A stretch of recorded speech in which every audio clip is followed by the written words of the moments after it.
Assalamualaikum warahmatullah. Obboleeyyan gabaachuu ture. Deemetiin dalagaa seenee son dalagu jiru tasa garaan kun na ciniine. Kanatti gajjeetiin deema ol ja'uu hin danda'u. Dingata. Makiinaa seenee yeroon hara manaa dhufu galagala ciisuu hin dandeenye. Obboleessa xiyyaanaas madeemuun kabajeetiin wajjin dhufne galgala keessa ibsuufaanis ijoolleen saayibaa hundi dhufanii halkan guutuu hospitaala bullee karaa halkan keessaa toora subii kana farramuu qabda jedhanii na dhufan. Yeroo kana rifadhee jechuu maalii jennaan sarjarii godhamuu qaba sidoosuu qabnaa naan jedhan. Ammaan tana rifadhe takka sarjarii godhadheen beekuun dhoosadheen beeku. Yeroo kanaan maaltu maal ta'ee jee amma rifadhe okey jee anillee waa takka godhuu hin dandeenye farrame. San booda kara ganamatti kutaa itti nama baqaqsanii nama yaalan nannaqanii oksijiina na kaayanii waan dila takka harka na hidhanii miila na hidhanii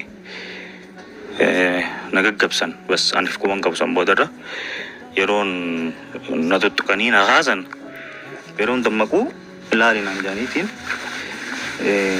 kana eegartaniimi kanaafi bikka sadii jira tokko siin jira firratti erkee jechuu bikka kana sadan na dhoosaniiti foon kana foon tirfii jaansan na keessaa baasan waan akkaan nama dhukkubu ture. Amma yeroo sanitti an marfees waan do'aanaa kan danneefif kuban qabu hin dhagoosi maal jechuu barbaadeeti osoo amrii rabbii duutilleen dhuftee waan maaganaati. Nuti ilmi namaa keessattuu nuti ijoolleen Oromoo waan xiqqoo haganaa kana jenneeti ciisa walii dhabnee as gubbaa wal arrabsine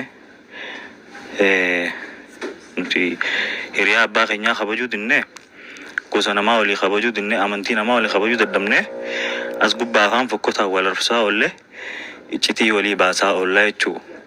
Kanii fi boru namni bareedaan namni irra si hojii taphataa oole kun eessa akka jiru amma akka mana siree kanarra oolee halkan bulee namni na beeku hin jiru.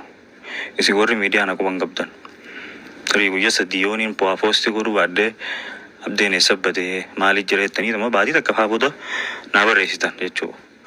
Haganuma namni osoo ni fidu illee waanuma haganaati. Saniifuu baleeyyan waan kana yaadachaa silaa achumaan kutallee amma yeroon ija bana iddoon amma silaa duniyaa irratti farku baaddee qabrii keessatti ni farkaa jechuu du'aa fi wanni sun takka garaagarummaan qabu.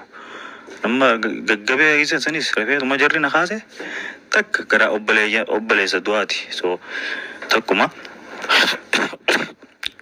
akkasinis hin jechuu barbaada. Please wal jibbaa haadhiisnu. Wallahi waan xiqqoo tanaa jecha arrabaa fi waan nammaa gammaa jee kana fakkeenya haa isiniif ta'u jeetiin viidiyoon kun waraabe.